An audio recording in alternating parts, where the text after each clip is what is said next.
फूलों की जम के होली खेले और होली खेल करके जो अपने बराबरी के थे उनके गले लगाए, जो छोटे थे उनको आशीर्वाद दिया और जो बड़े थे उन सब के चरणों में गिर कर के कहा, नंद बाबा, मैया यशोदा, मेरे से अगर कोई गलती हुई हो तो क्षमा कर देना। मेरे कारण तुम्हें गांव में बदनामी झेलना पड़ा, सब मेरे को चोर चोर करके कहते थे, तुम्हें शर्म लगती होगी, मेरे अपराध को क्षमा कर दे। नंद बाबा ने कन्हैया को गले से लगा दिया, अरे कन्हैया, आज तू ऐसी बातें क्यों कर रहा जैसे तू पराया। भगवान कुछ नहीं बोले, नीचे सिर कर लिए। भगवान को पता है कि अब अक्रूर आ रहे हैं, यमुना के किनारे पहुंच गए भगवान। अक्रूर जी को लेकर के आए, चाचा जी मेरी मैया यशोदा से कैसे बताओगे तुम कि मैं वसुदेव और देवकी का बेटा। अक्रूर की आंख से आंसू बहने लगे, कन्हैया इस समय वसुदेव के प्राण को संकट है, जब तक तू नहीं जाएगा उल्टे लटका करके रखा हुआ है कंस ने। कन्हैया ने कहा, तब तो चाचा जी मैं जल्दी चलूँगा। पूरी रात कन्हैया को नींद नहीं आई। जब नींद नहीं आई कन्हैया को, तो कन्हैया सोचने लगा, मैया ने मेरे को कैसे अपने हाथों से माखन खिलाया, मैं जब तक लौट करके नहीं आता था मैया मेरी एक कौर नहीं खाती थी, मेरा लाला आएगा तब खाऊंगी। अब मेरी मैया को अकेले रहना पड़ेगा। अक्रूर जी आए रात में, भगवान श्याम सुंदर ने जल्दी से सुबह उठ कर के स्नान कर लिए और मैया के पैर को दबाने लगे। मैया के पैर दबाते दबाते कन्हैया ने कहा, अरे मैया, तू बचपन में मेरे को रोज लोरी सुनाती थी ना, आज मेरा मन कर रहा है कि मैं भी आज कुछ गा कर के बताऊं। कहा, लाला तू गाएगा? बोले हाँ। भगवान गाने लगे और मैया के चरण को दबाने लगे। विदाई ले रहे तुमसे हमें मथुरा जाना है, हमें मथुरा जाना है। विदाई ले रहे तुमसे हमें मथुरा जाना है, हमें मथुरा जाना है। लेके रहे तुमसे हमें मथुरा जाना है, हमें मथुरा जाना है। विदाई ले रहे तुमसे हमें मथुरा जाना है, हमें मथुरा जाना है। जवाए थे तुम्हारे घर, खुशी थी सब से मिलने की। जब आए थे तुम्हारे घर, खुशी थी सब से मिलने की। जाने का समय आया, ये बेला है बिछुड़ने की। अब जाने का समय आया, ये बेला है बिछुड़ने की। बना दो प्रेम का नाता, उसे हमको निभाना है, उसे हमको निभाना है। रहे खूब से हमें मथुरा हमें मथुरा इधर कन्हैया की आंख से आंसू बह रहे हैं। मैया उठ गई, अरे कन्हैया तू ये गीत गा रहा है क्या? मेरे को विदाई लेने की बात कह रहा है? भगवान श्याम सुंदर कुछ नहीं बोले, आंख से आंसू बहाने लगे। इधर नंद बाबा दौड़ करके आ गए। नंद बाबा जैसे आए तो कन्हैया गोद से लिपट गया। बाबा मैं तुमसे अभी तक कुछ नहीं बोला, मेरे से जो कुछ गलती हुई हो तो मेरे को क्षमा कर देना। मैं चाचा जी के साथ में मथुरा जा रहा हूँ। इधर मैया ने जैसे सुना वैसे मूर्छित हो गई। गोपियों को पता लगा कि गोपियाँ एक दूसरे से बात करने लगी, क्या अक्रूर कन्हैया को लेने आए? सब गोपियाँ पूरी ब्रज की गलियों में लेट गई। रथ अगर जाएगा तो हमारे ऊपर से जाएगा, हम कन्हैया को जाने नहीं देंगे। इधर मैया यशोदा मूर्छित पड़ी है, इधर नंद बाबा बिलक बिलक करके रो रहे हैं। इतने में अक्रूर जी ने कहा, बाबा इस समय पर वसुदेव बड़े संकट में, उनको उल्टे लटका करके रखा हुआ है कंस ने, इसलिए कृष्ण और बलराम को ले जाना पड़ेगा। और एक बात और बता दूं, ये कृष्ण और बलराम तुम्हारे बेटा नहीं है, ये वसुदेव और देवकी के बेटा है। अब तो कांपने लगे नंद बाबा। दाई को बुलाए। दाई ने कही, हाँ बाबा, यशोदा को बेटी हुई थी और बाद में वसुदेव अपने बेटा को छोड़कर के बेटी को लेकर के गए थे। मैया यशोदा ने जैसे सुनी कि ये कन्हैया मेरा बेटा नहीं है, अब तुम माँ की आंख से आंसुओं की धार बहने। भगवान श्याम सुंदर जाकर के चरणों में गिर गए। माँ तूने मेरे को इतने दिनों तक के पाल पोस करके बड़ा किया, मैं तेरे ऋण को कभी भूल नहीं पाऊंगा। मेरी मजबूरी है, मेरे को आज्ञा दे दे, क्योंकि तू माँ है। एक माँ वो है जो मेरी रास्ता देख रही, इसलिए मेरे को आज्ञा दे दे। भगवान श्याम सुंदर अपनी माँ के चरणों में गिर गए और माँ से कहते, अरे माँ मैं जा रहा हूँ, तू कितनी अच्छी है, तू कितनी भोली है, प्यारी प्यारी है। ओ माँ तेरी माँ कितनी अच्छी है, तू कितनी भोली है, वो प्यारी प्यारी है। ओ माँ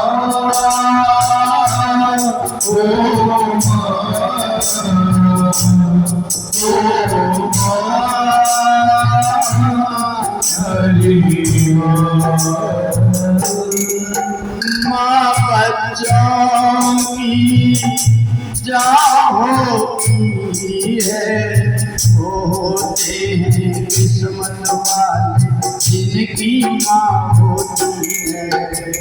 होते हैं किस्मत वाले जिनकी माँ होती है।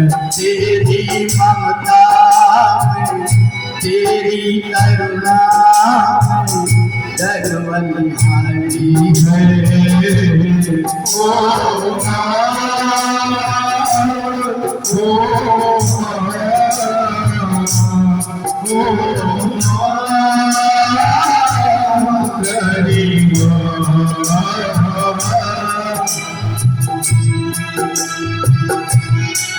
एक ममता होती है जो अपने बेटे के प्रति ऐसी होती है कि भूखी रह करके अपने बेटे को पेट भर खिलाती है, खुद कीले में सो करके बेटे को सूखी में सुना,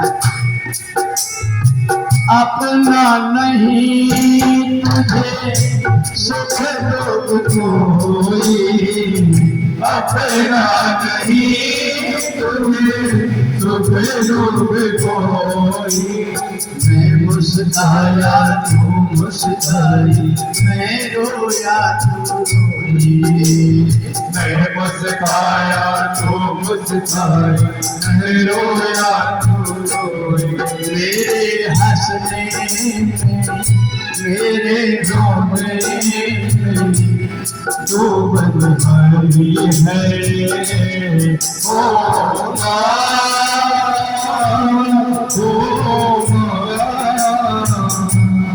ओ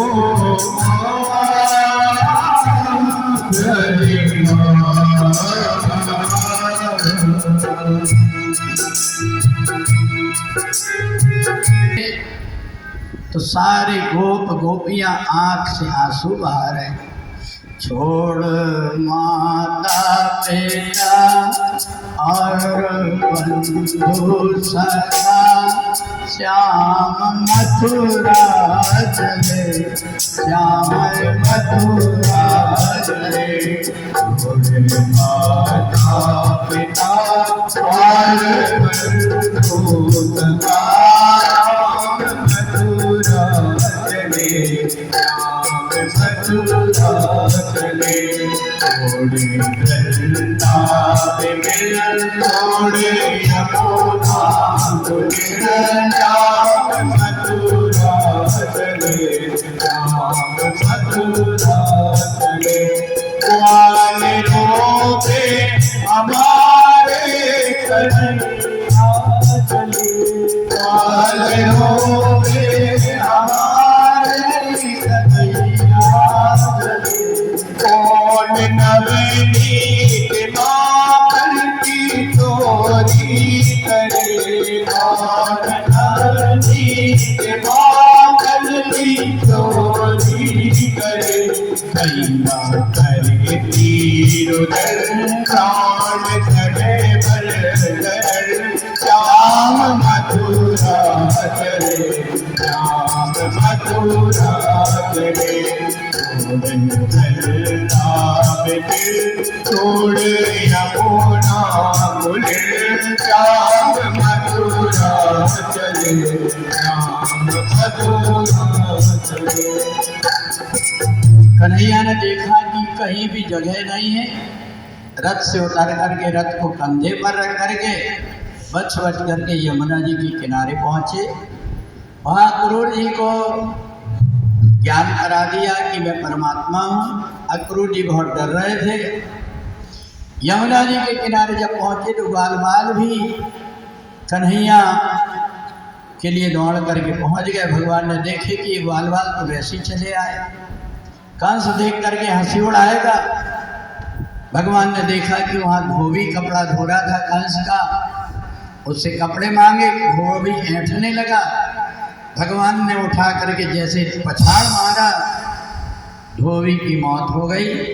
सारे ग्वाल बालों को कपड़े पहनाए, पर छोटे छोटे ग्वाल बाल थे। बड़े बड़े कंस के कपड़े, एक एक पैजामा के पैर में दो दो चार चार ग्वाल बाल अंदर घुस गए। कन्हैया ने कहा अब तो और हंसी होगी। दर्जी के यहाँ गए और दर्जी से कपड़े ठीक करा करके पहना करके चले। दर्जी से कहा भैया मैं तुम्हें कोई इसलिए सिलाई नहीं दे रहा हूँ क्योंकि मैं कुछ लेकर के नहीं आया, पर मैं वरदान जरूर दे रहा हूँ कि कलयुग में जितने के कपड़े नहीं होंगे उतनी तुमको सिलाई मिल जाएगी। भगवान वहाँ से लेकर के चले गए। अब इधर आगे उपजा मिली। भगवान ने चंदन लगा करके उसकी कुबड़ को ठीक कर दिए। इधर कंस को जब पता चला तो कंस ने कुबलिया पीठ हाथी को खड़े कर दिया। भगवान श्याम सुंदर पहुँचे। बलराम और कृष्ण दोनों ने पकड़ करके हाथी को जैसे पछाड़ा उसके प्राण निकल गए। दांत तोड़ करके दोनों ने रख लिए। मामा अगर अच्छे से मिलेंगे तो भेंट कर देंगे और नहीं तो इसी से बदाबद उठा करके देंगे। पूरे मथुरा में हलचल मच गई। कुबलिया पीठ हाथी मर गया। अब तो सारी जितनी प्रजा थी कृष्ण बलराम की जय जयकार करने लगी। बोले कृष्णचंद्र भगवान की। अब तो पूरी मथुरा को दुल्हन जैसे पूरे ग्वाल वालों ने सजा दिए। कंस को पता लगा पूरे जितने भी सैनिक हैं सब ने जाकर के बताया पूरी मथुरा वाले तो कृष्ण बलराम की तरफ हो गए। कंस किला में जाकर के छिप गया। क्या बड़े बड़े पहलवानों को लेकर के खड़े कर दो। अब तो सब अपने अपने को सजाने लगे। सब एक दूसरे से कहते हैं आज हमारे कृष्ण बलराम आ रहे हैं, पूरी गलियों को सजा दो, फूल बिछवा दो सारी डगरिया में, मेरो कान्हा पधारो नगरिया। फूल बिछवा दो सारी डगरिया में, मेरो कान्हा पधारो नगरिया में। फूल बिछवा दो सारी डगरिया में, मेरो कान्हा फूल बिछवा दो सारी नगरिया में, मेरो कान्हा पधारो नगरिया में। और केला के बंधन बनवा दो, अम्बा और केला के बंधन बनवा दो, यमुना जल भर के लाओ नगरिया में, पधारो नगरिया में। यमुना जल भर के लाओ नगरिया में, मेरो कान्हा पधारो नगरिया में। फूल बिछवा दो सारी नगरिया में, मेरो कान्हा पधारो नगरिया में। फूल बिछवा दो सारी नगरिया में, मेरो कान्हा पधारो नगरिया में। बोलिए कृष्णचंद्र भगवान की। कंस घबरा रहा था। इधर भगवान जब पहुंचे तो बड़े बड़े पहलवान खड़े, मुष्टि चाणूर सल दो सल। भगवान ने एक एक मिनट में उनको मसल करके पछाड़ दिया। कंस छिप करके बैठा था, सारी सेना घेर करके खड़ी थी। भगवान कूद करके मंच पर चढ़ गए और जाकर के कंस के बाल पकड़ लिए। बाल पकड़े, कंस भागने लगा। भगवान ने घुमाया और जमीन में जैसे पटकते हैं वैसे ही उसके प्राण। सबसे पहले भगवान जेल में पहुंचे। उग्रसेन को हथकड़ी छुड़ा करके ले करके राजा बना करके बिठा दिए और अब जाकर के वसुदेव और देवकी के पास जाकर के भगवान चरणों में गिर गए। बाजे सांसों की सहनाई, मेरा आ गया कन्हाई, मेरी आँखियाँ खुशी से आज रो पड़ी, कर दी कान्हा ने पवित्र मेरी झोपड़ी। कर दी घाटों की सहराई, मेरा आ गया कहराई, मेरी नदियाँ खुशी से आज रो पड़ी, कर दी कान्हा ने पवित्र मेरी झोपड़ी, कर दी कान्हा ने पवित्र मेरी झोपड़ी। देवकी तुरंत कन्हैया को अपने गले से लगा ली। वसुदेव के चरणों में जाकर के गिर गए।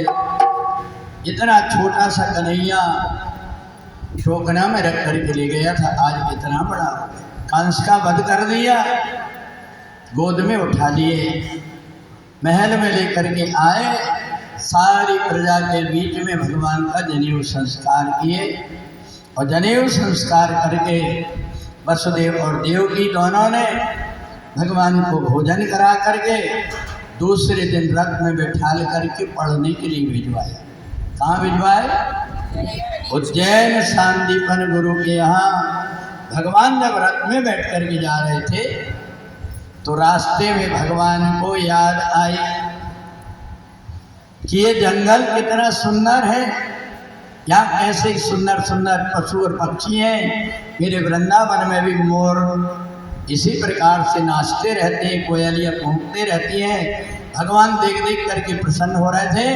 उतने में भगवान के कान में आवाज़ आई, कोई भगवान को चिल्ला रहा था, आवाज़ दे रहा था, आजा आजा रे कन्हाई तेरी याद आई, आजा आजा रे कन्हाई तेरी याद आई, आजा आजा रे कन्हाई तेरी याद आई, आजा आजा रे कन्हाई तेरी याद आई। भगवान रथ से नीचे कूद गए।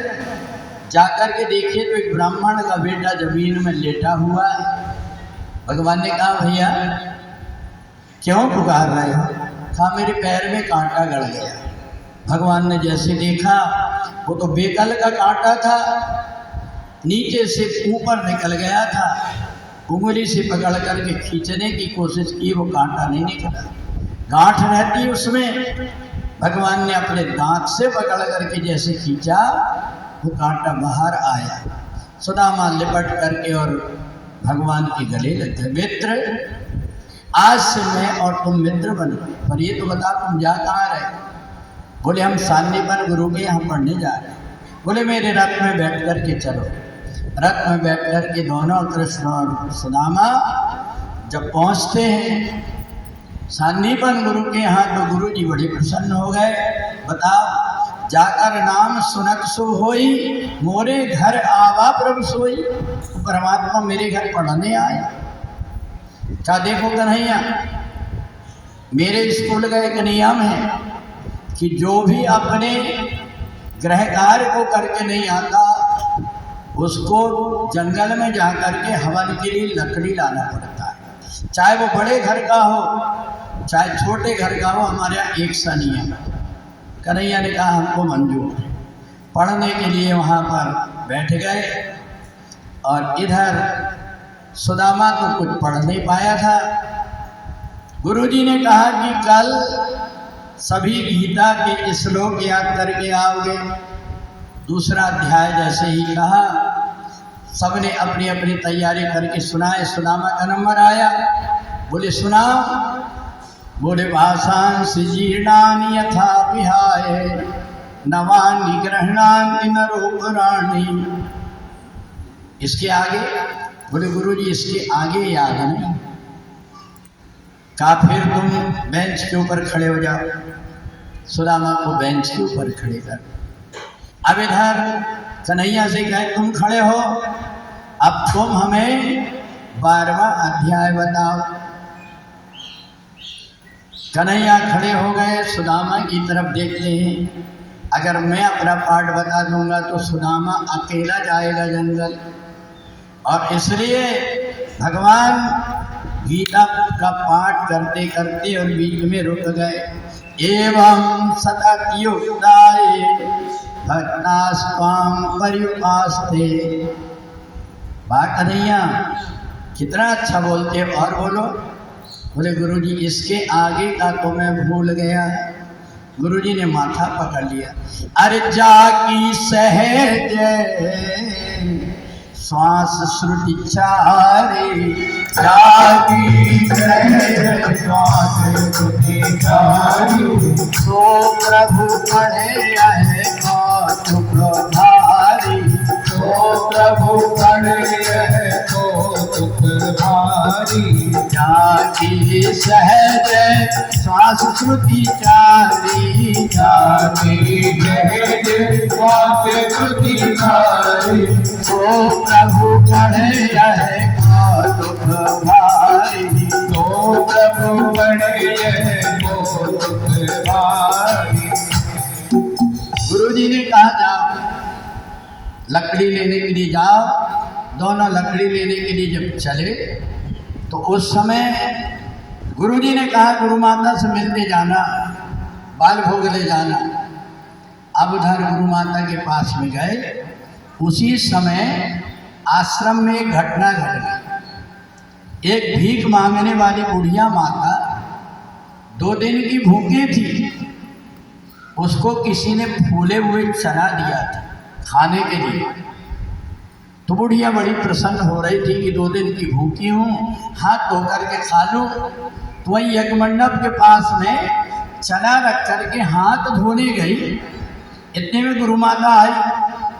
उन्हें देखा कि ये चना किसने रखा है, सोची गुरुजी को कोई दे गया हो।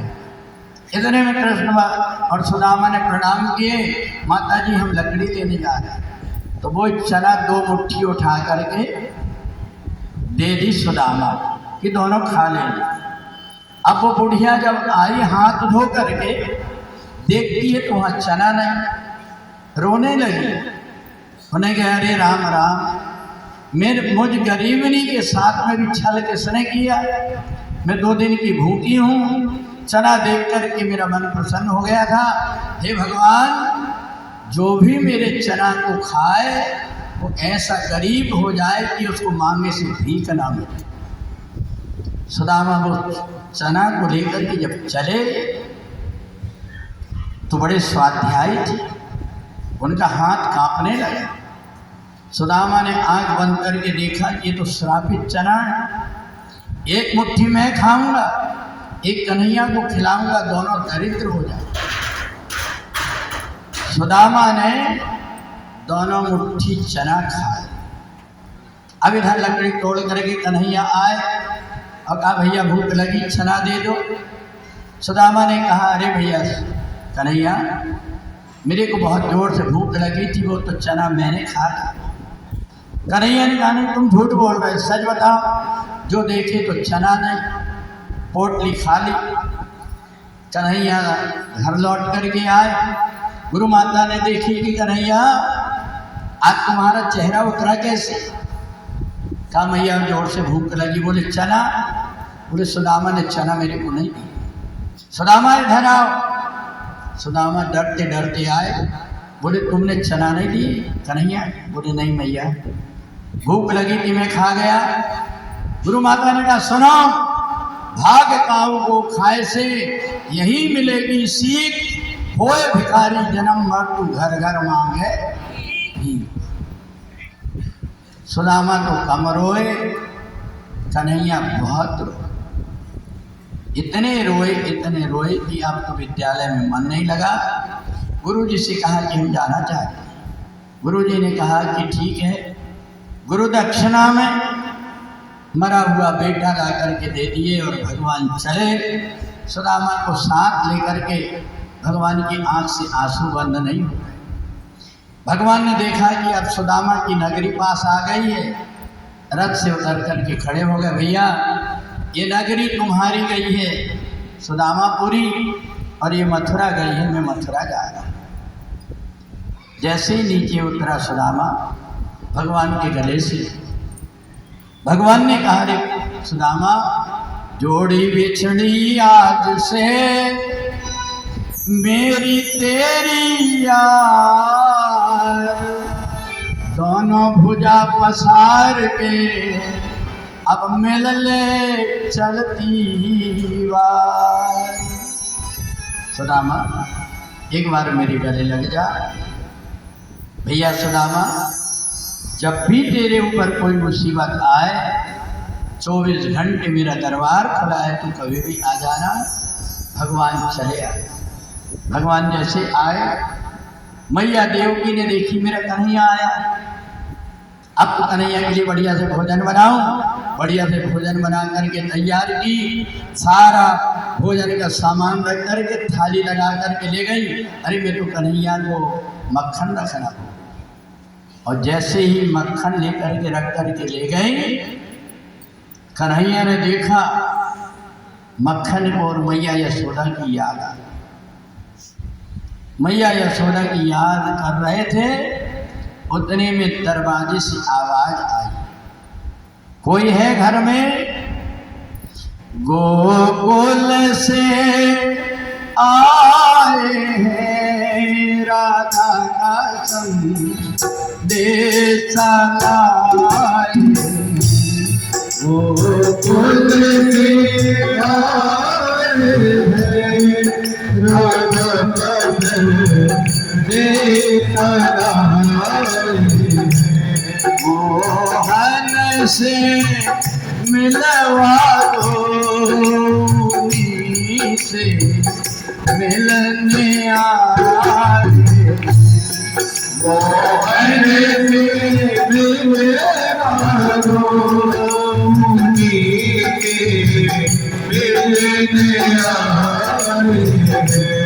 गोकुल से आए हैं राधा कृष्ण देखा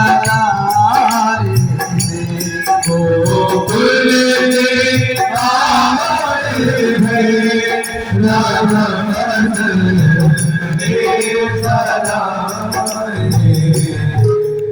क्या राधा का संदेशा लेकर के कन्हैया दौड़ करके गए। जा करके देखा एक दुबली पतली एक गोपी खड़ी। अरे कन्हैया, राधा के प्राण निकलने वाले हैं, एक बार तुम्हें देखना चाहती है।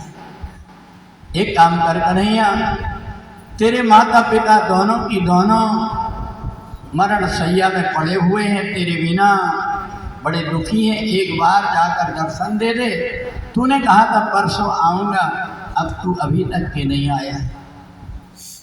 भगवान श्याम सुंदर ने जैसे सुना, एक एक दृश्य आने लगा। मेरी मैया यशोदा मेरे को सुबह उठा करके गर्म पानी से मेरा मुँह धुलाती थी, अपने आंचल के पल्ले से मेरा मुँह पोंछती थी।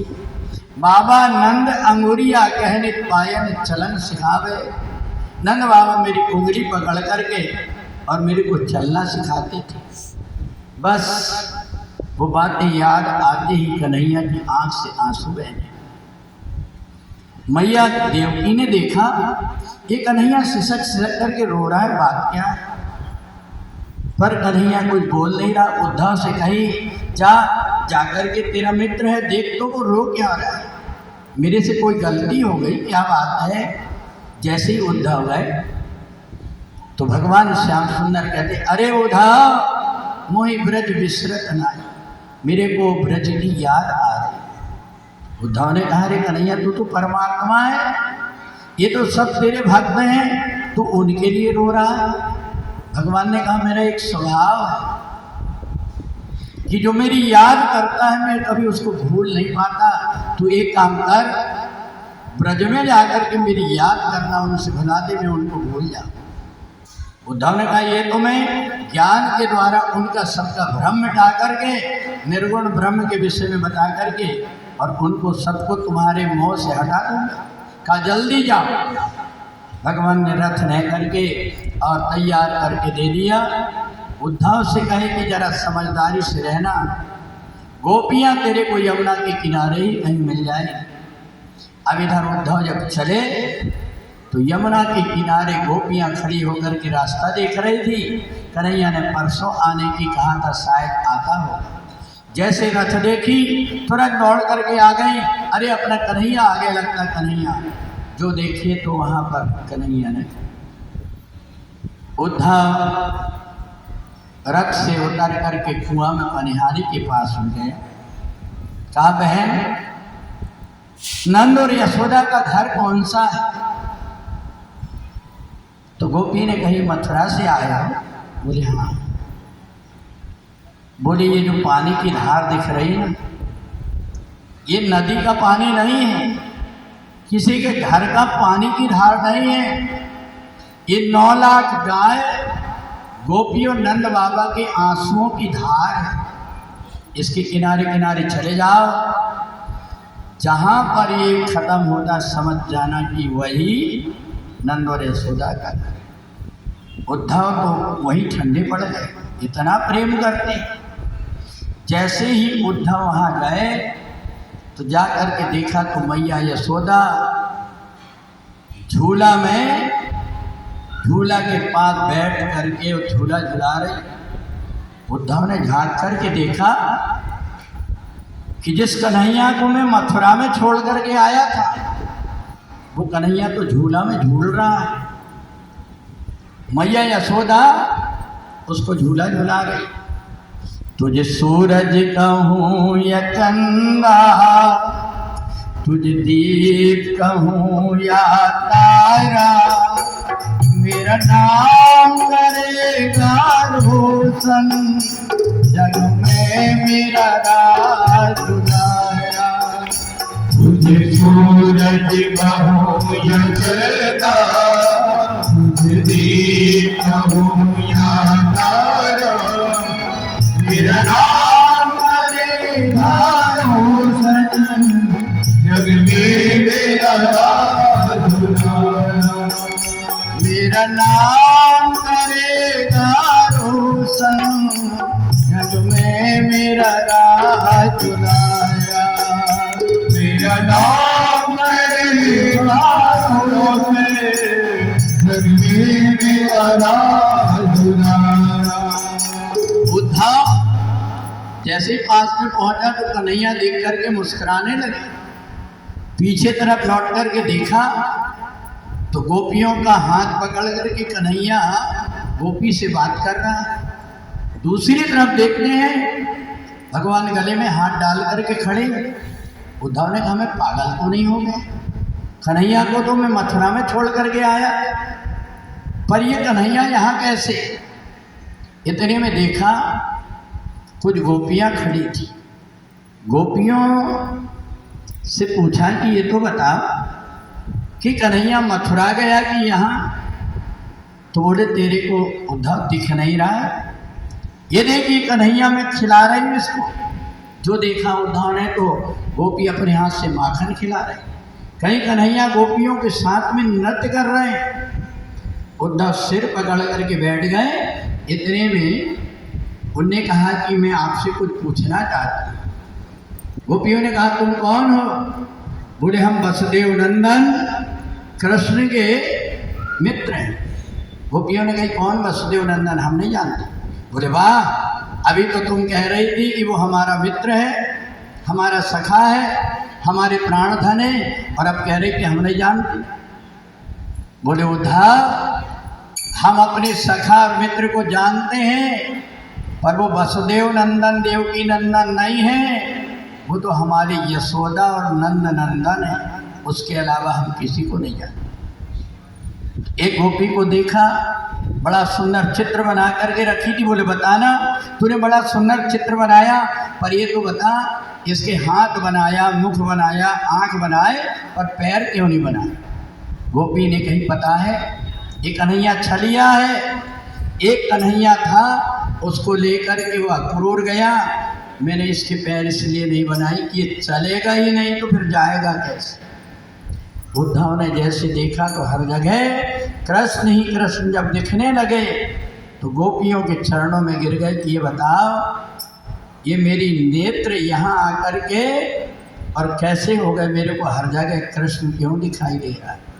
गोपियों ने कहा पता है तेरे को रोग लग गया, ये तो प्रेम की बात है उद्धव, बंदगी तेरे बस में ही है, तो प्रेम की बात है उद्धव, बंदगी तेरे बस में नहीं है, यहाँ करने के होते हैं सोने, आज की इतनी सस्ती नहीं है, ये तो प्रेम की बात है बंदगी तेरे बस की नहीं है। इधर उद्धव चरणों में गिर करके भीख मांगने लगे कि जो भक्ति तुम करती हो भक्ति मेरे को प्रदान करो। 6 महीने तक गोपियों के चरणों में पकड़ करके रमण नदी में लौटते रहे। जब कृष्ण तत्व का ज्ञान हो गया तो रोते रोते कन्हैया के पास आए। इधर भगवान श्याम सुंदर जैसे ही बैठे वैसे ढोल और नगाड़े की आवाज़ आने लगी। भगवान ने कहा क्या हुआ? बोले जरासंध ने आक्रमण कर दिया। कंस की दो पत्नी थी, अस्ति और प्राप्ति, ये जरासंध की बेटी थी, उन्हें आक्रमण कर दिया। भगवान ने कहा जल्दी से एक काम करो, विश्वकर्मा से फोन करके कह दिया कि तुम एक काम करो कि एक सुंदर नगरी समुद्र के अंदर बना दो। द्वारकापुरी का निर्माण करके जितने भी मथुरा वाले हैं उन सबको वहाँ पर पहुँचा दिया और भगवान ने सारी सेना को मार करके जरासंध को छोड़ दिया। 17 बार वो सेना ले करके आया, भगवान छोड़ते गए। 18वीं बार में जब काल यवन को लेकर के आए तो भगवान भागने लगे। जरासंध ने कहा देखो देखो देखो वो भगोड़ा भाग रहा है। भक्तों ने कहा भगोड़ा नहीं है, मेरे कन्हैया का एक नाम है रणछोड़, उस नाम को सार्थक करने के लिए जा रहे हैं, तेरी मौत को बुलाने के लिए। काल यवन पीछे पीछे दौड़ा, गुफा के अंदर मुचकुंद सो रहे थे, उनसे श्राप दिला करके भस्म करा दिए और भगवान कूद करके कहाँ आ गए? द्वारकापुरी में। अब द्वारकापुरी में जैसे भगवान आए तो सबसे पहले रेवत की कन्या रेवती के साथ में भगवान का बलदाऊ जी का विवाह हो गया। और अब कन्हैया के विवाह की बात आई। सब जितने भी ग्वाल वाल थे, मैया थी, कन्हैया की शादी की रास्ता देख रहे हैं। अब इधर भगवान श्याम सुंदर की जब शादी की बात आई तो सब लोग ये सोचे कि कन्हैया तो जेल में पैदा हुए, इनको लड़की कौन देगा। पर इतने में ही भगवान को एक पत्र मिला रुक्मणी का। रुक्मणी का जो भाई रुक्मी था उसने दुर्योधन के कहने से शिशुपाल के साथ में विवाह तय कर दिया। अब इधर बारात लेकर के आ गया वो। बारात लेकर के जब आया तो भगवान श्याम सुंदर को रुक्मणी ने एक पत्र लिखा। रुक्मणी बनी हुई हो तो लेकर के आया। रोए रोए पतिया रुक्मणी लिख रही, रोए रोए पतिया रुक्मणी लिख रही। ये जी कोई तेरी हम कोई तेरी, सुनो नंद लाल। रोए रोए पतिया रुक्मणी लिख रही। रोए रोए पतिया रुक्मणी लिख रही। रोए रोए पतिया रुक्मणी लिख रही। इधर रुक्मणी भगवान को पत्र लिखती हैं और पत्र लिख करके भगवान श्याम सुंदर के पास पहुंचाती है। भगवान ने जैसे ही देखा कि मेरे विवाह की चिंता है लोगों को, और उसी समय पर भगवान श्याम सुंदर के साथ में ऐसी घटना घट गई कि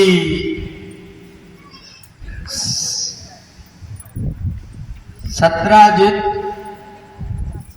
का जो भाई था प्रसेन, वो मणि पहन करके जंगल गया था।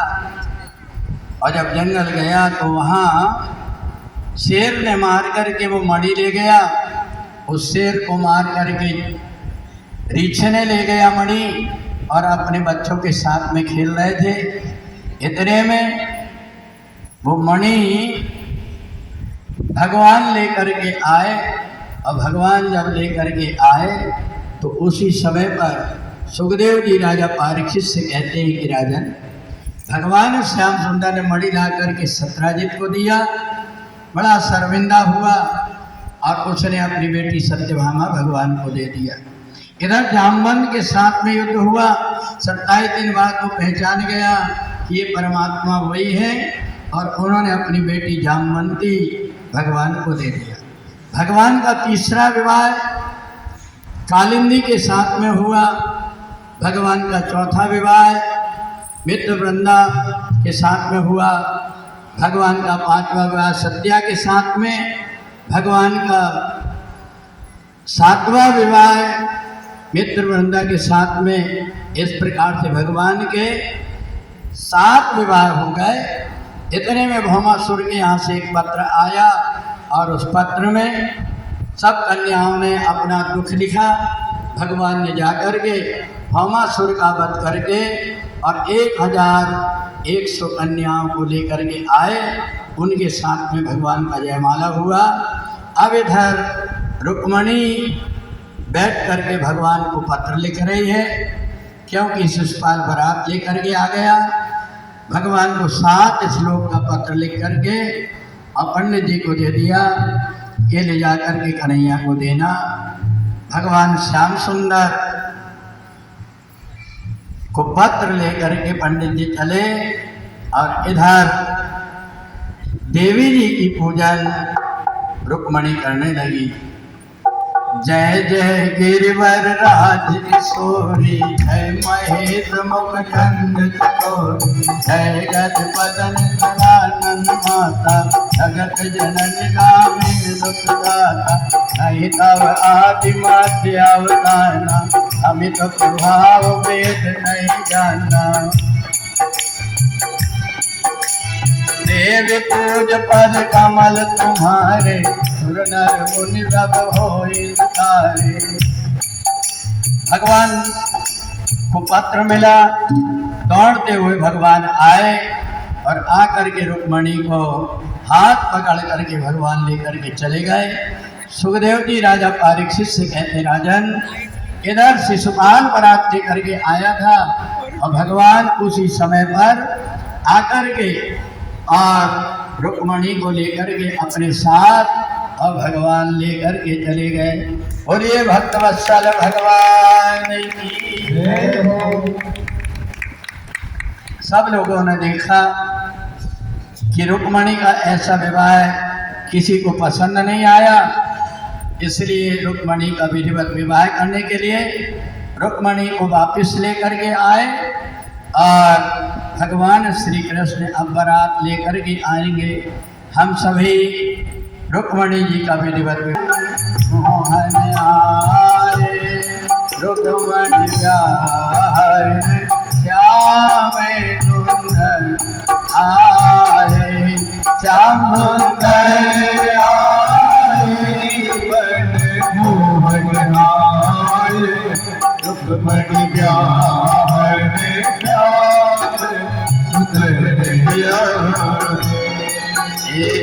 जावे रुक्मणी की दिखी थी लगोलिया। माला देखो हाथ में आए रुक्मणी हरे बात रुक्मणी